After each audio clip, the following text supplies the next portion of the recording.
The Chessmen of Doom by John Bellairs, Chapter 14. The ugly boarded-up tower room was lit by a forest of candles.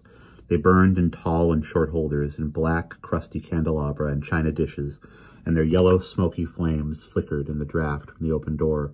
In the middle of the room was a low brass table, and the warped chessboard had been placed on it. The bug-eyed walrus ivory chessmen had been arranged on the chessboard, some in rows and some in a little circle. A blood-streaked human skull stared grimly down from the mantelpiece, and its empty eyes seemed to wink in the candlelight. Standing near the table was Mr. Stallybrass, in a black velvet robe. A medallion shaped like a flaring sun hung from a golden chain around his neck. His face was even more flushed than usual, and rivulets of sweat were running down his cheeks. But he seemed triumphant and calm. In one hand he held a long wooden pointer with a silver star on the end. In the other he clutched a small book with a black leather cover. "Oh, my, it's a welcoming committee," he said mockingly. "I'd invite you in, but I'm not feeling very hospitable at present. In fact, if you try to come in, you will be stopped." "Oh, really?" said the professor, and he took a step forward. As he took a step forward, suddenly he felt something like an electrical shock and jumped hastily back. Mr. Stallybrass laughed. "You see what I mean, don't you? Actually, I didn't need to let you come this far, but I wanted you to witness this fascinating ceremony. It was dreamed up ages ago by unknown wizards. Dear old Perry found a rather incomplete version of the ritual and tried to use it.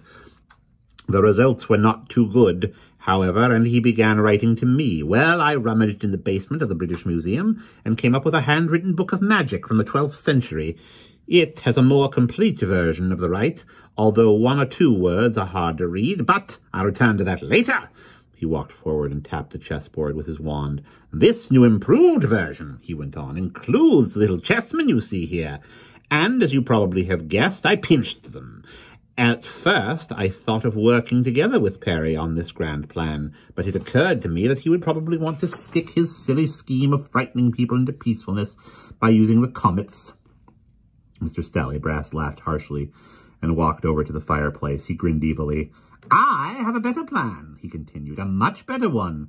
If comets were to wipe out nearly all human life on Earth, and if I were one of the few humans to survive, then I could rule those who were left. Perhaps when this ceremony is completed, I will become a spirit with godlike powers.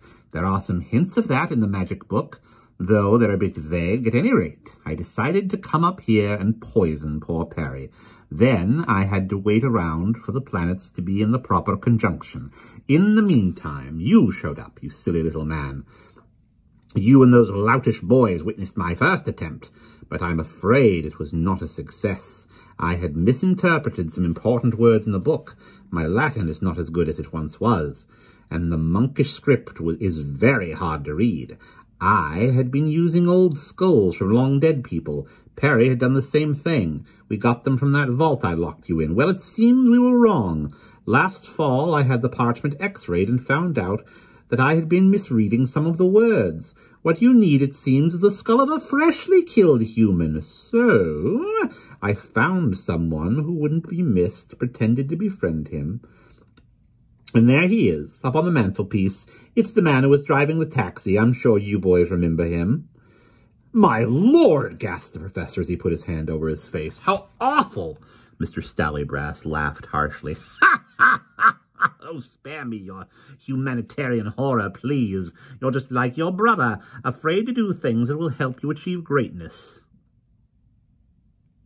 "You call that greatness?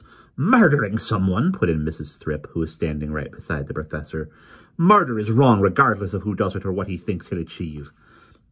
Mr. Stallybrass walked forward and peered curiously over the professor's shoulder. "Oh, it's you, is it?" he said nastily. "Aren't you the local witch, the one they call Crazy Annie? Did you come up here to try out your homemade magic on me? Well, all you get to do, dear lady, is watch. In a few minutes, that burning comet will swerve toward Earth, and that will be just the beginning. In a few months' time, a rain of comets will hit the Earth, causing unbelievable destruction.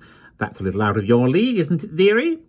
Mrs. Thrip opened her mouth to say something, but at that moment, Stallybrass gestured with his wand, and a leaping blue flame shot from the eye socket of the skull on the to the chessboard.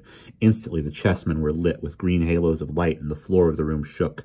The candles trembled in their sockets. Stallybrass turned to the skull, raised his arms, and began a long chant in Latin. Letters of fire appeared in the air over the table, Hebrew letters that were used in the rituals of the Kabbalah. The professor watched in frozen horror. Behind him he could hear Dr. Coote and the boys praying. They were saying the Our Father loudly and feverishly. But if the prayer had any magic in it, it was not working. The hellish rite went on. Mrs. Thrip stood silent with a strange look on her face. Then, quite suddenly, she elbowed the professor out of the way and stepped forward. With 2 fingers of her right hand pressed to the rhinestone pin, she moved into the room, past the invisible barrier. Immediately, the blue flames and the green halos died. The fiery letters disappeared and the candle flames sputtered. With a look of fear and rage on his face, Stallybrass turned to Mrs. Thrip. He laid down his book and wand and stepped forward to challenge her. "You foolish old hag! How did you get in here?" he snarled. "No doubt you used some trick from your Jim-dandy magic cookbook. Well, prepare to die, and when I have thrust your body into the outer darkness, I will go on with my work." Stallybrass raised his hand, but Mrs. Thrip calmly unpinned the key-shaped ornament and held it out for him to take. Mr. Stallybrass didn't want to touch it, but he had no choice. Unseen forces thrust his hand forward, closing his fingers around the small glittering object. "Pale Hecate, Queen of Witches, bids me give you this," said Mrs. Thrip in a voice that echoed oddly. "All thy spells are now overborne." Or rather, are now overbrown. Mr. Stallybrass tried to throw the pin away, but his hand stayed clamped around it. He raged and staggered back and forth, but it was no good. Then suddenly, with a loud splintering sound, the boards that covered one of the tall, narrow windows broke apart, and a strong wind rushed into the room. The candles flickered and went out, but tongues of fire appeared near the ceiling. 7 flames there were, hovering motionless and feeding on the empty air. Stallybrass fell to his knees, sobbing. He muttered brokenly and tried to ask forgiveness, but it was all in vain. A roaring gale seized him and swept him out into the night, and an ear-splitting wail sounded in the room. Mrs. Thrip and the others fell to their knees and covered their ears. The inhuman hooting sounds went on and seemed to be inside the marrow of their bones. And then it was gone. The bare bulb overhead came on, and the room was bathed in harsh, glaring light. "Goodness!" exclaimed Mrs. Thrip as she dragged herself to her feet. I had no idea that would happen." Blinking vaguely, she turned to the professor. "Excuse me, what did I say?" "I know it was something grand-sounding, but I can't remember what it was." With tears in his eyes, the professor rushed forward and hugged the old woman. "I'll tell you some other time," he said in a voice that was thick with emotion. "But you said the right thing, that's for certain." "I'll say," exclaimed Dr. Coote, who had suddenly come rushing into the room. Awkwardly, he reached out and shook Mrs. Thrip's hand. "Jolly good show. Did you know that your pin would have that kind of effect on him?"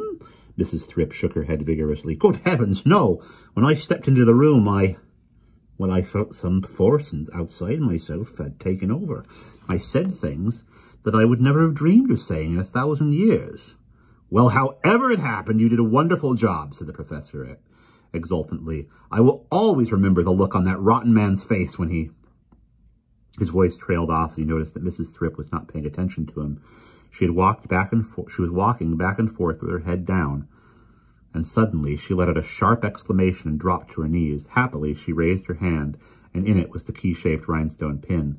"Thank goodness I found it!" she exclaimed as she stood up and fastened it to her blouse. "I was afraid that horrible man had taken it with him. It's not worth much, but, well, you never know when you may want a piece of costume jewelry, for special occasions, I mean." And that is the end of chapter 14.